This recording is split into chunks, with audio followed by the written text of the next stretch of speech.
Get out now! I own this bank. You're fired. What? No! The morning rush had already begun when a young woman in jeans and a simple gray hoodie walked into the downtown branch. She carried a worn backpack and looked around quietly as if she'd never been inside a bank like this before. The marble floors, glass counters, and suited customers made her stand out. A few people glanced at her, then looked away. But one of the bank workers didn't. The teller leaned over the counter and frowned. "Can I help you?" she asked, her voice sharp. "I'd like to speak with the manager," the woman replied calmly. The teller looked her up and down, clearly unimpressed. "Manager's busy. You can use the ATM outside." "I'm not here for the ATM," the woman said. "I just need a few minutes of his time." By now, another employee walked over, arms crossed. "Look, if you don't have business here, you need to leave. You're holding up the line." "I do have business here," the woman answered. "I'm just asking for a conversation." The second employee stepped closer, clearly irritated. "We've had people come in here pretending before. We're not falling for it. Out, now." The woman didn't move. She simply stood her ground, calm and quiet. That only seemed to make the employee angrier. In a sudden burst of frustration, he shoved her shoulder toward the exit.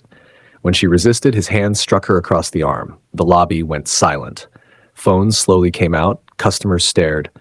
The woman took a slow breath as reached into her backpack and pulled out a sleek leather folder. She opened it and placed a badge and official documents on the counter. "I think," she said, her voice steady, "it's time you called the manager now."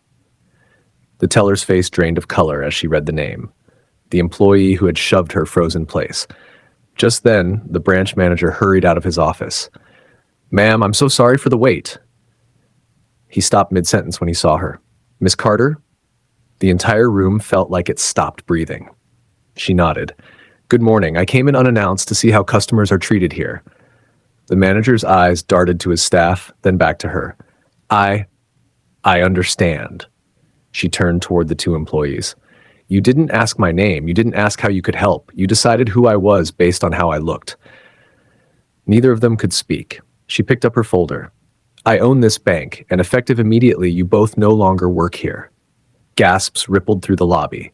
One customer even lowered his phone in shock. The manager swallowed hard. "Yes, ma'am. It will be handled right away." She looked around at the other employees. "Let this be a lesson. Every person who walks through these doors deserves respect. You never know who they are or what they've been through." With that, she turned and walked toward the exit. The lobby stayed silent long after the doors closed behind her, and the staff who remained suddenly stood a little straighter, treating the next customer in line with far more care than before.